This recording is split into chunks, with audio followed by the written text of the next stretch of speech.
Part 2 है ये कहानी का।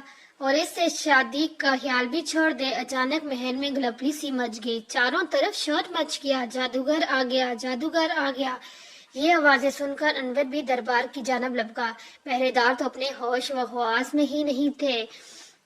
सबकी नजरें इस उड़ते हुए जादूगर पर लगी हुई थी, जो अब महल में दाखिल होकर फिर दरबार में दाखिल हो गया था।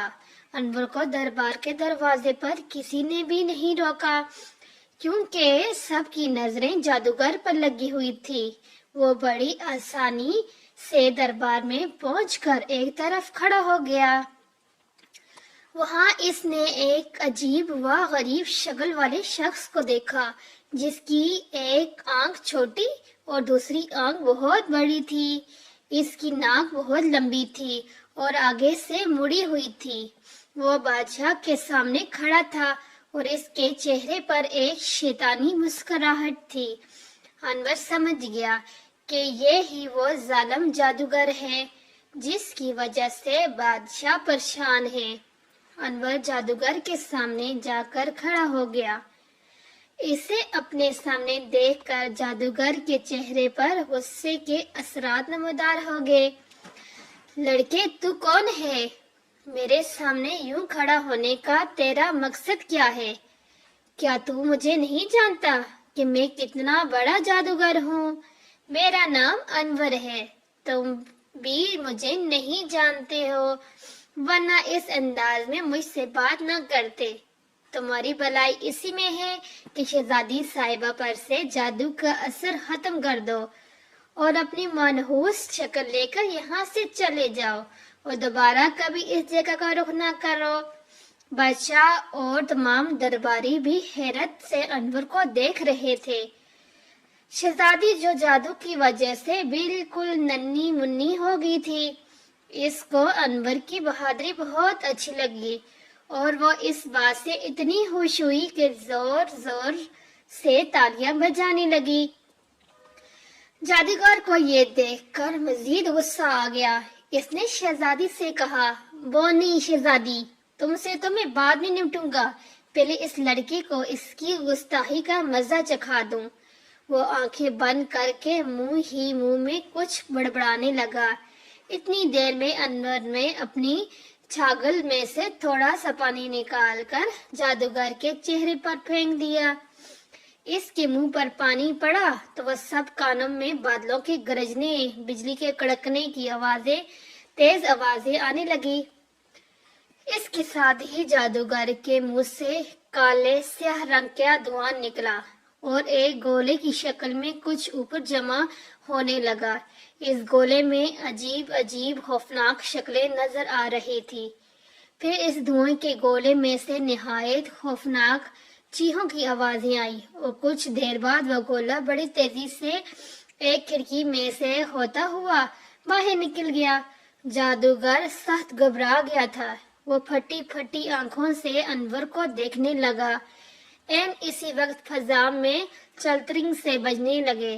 सब लोगों ने चूम कर देखा। दरबार की छत से छोटे छोटे सुनहरी और बेहद चमकदार सितारे गिरने शुरू हो गए थे।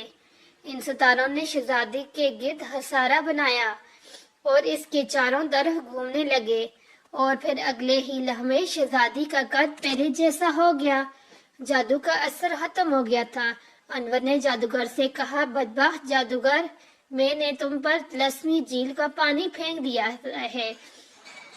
अब तुम जिंदगी भर किसी पर जादू नहीं कर सकोगे। इसकी बात सुनकर जादूगर का मुंह खौफ से पीला पड़ गया। सारे दरबार में शोर मच गया। बादशाह खुद हैरत के मारे अपने तख्त से उठकर खड़ा हो गया था। अनवर ने निहायत अदब से कहा, बादशाह सलामत, अपने सिपाहियों को हुक्म दीजिए कि वो इस नामुराद जादूगर को गिरफ्तार कर लें। अब ये किसी को नुकसान नहीं पहुंचा सकता। बादशाह के हुक्म पर जादूगर को सिपाहियों ने गिरफ्तार कर लिया और इससे लोहे की बेड़ियां पहनाकर जेल में डालने के लिए अपने साथ ले गए। शहजादी ने जब देखा कि इस पर से जादू का असर खत्म हो गया है और इसका कद फिर पहले जैसा ही हो गया है, तो वो बहुत खुश होकर मलका के गले लग गई थी। सारा दरबार मुबारक सलामत और मरहबा के नारों से गूंजने लगा। बादशाह ने आगे बढ़कर अनवर को अपने गले से लगा लिया।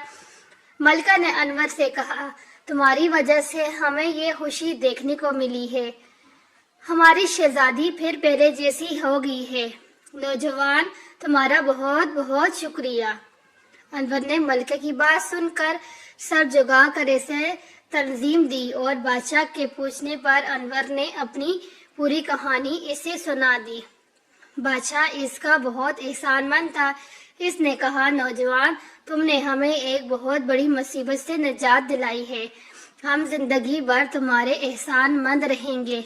अनवर ने दोनों हाथ बांध कर कहा, जहां पनाह, आप हमारे बादशाह सलामत है, आप हमारा बहुत ख्याल रखते हैं। हमारा भी ये फर्ज है कि वक्त पड़ने पर हम आपके काम आएं और आपकी मदद करें। इसकी बात सुनकर बादशाह बहुत खुश हुआ। इसने कहा, तुमने एक बहुत बड़ा काम किया है, हम तुम्हें इनाम देना चाहते हैं, मांगो, क्या मांगते हो? अनवर बोला, बादशाह सलामत, मैं तो अपनी बीवी सोना के कहने पर गांव से चलकर शहर नौकरी करने आया हूँ। अगर मुझे कोई नौकरी मिल जाए तो मैं समझूंगा कि यह ही मेरा इनाम है। मेरी नौकरी लग जाएगी तो सोना बहुत खुश होगी। वो चाहती है कि मैं कुछ कमाऊं ताकि मेरा बूढ़ा बाप आराम से घर में बैठे। इसकी मासूमाना बातें सुनकर बादशाह बहुत हंसा। मलका और शहजादी भी मुस्कुराने लगी थी। बादशाह ने कहा, ठीक है, हमें तुम्हारी ख्वाहिश मंजूर है, मगर अब हम तुम्हें कहीं और नहीं जाने देंगे। कहो, तुम कौन सा काम करना पसंद करोगे? हम तो चाहते हैं कि तुम हमारे वजीर खास बन जाओ। कहानी का बकाया हिस्सा अगली किस्त के अंदर आएगा। तब तक के लिए इजाजत, अल्लाह हाफिज।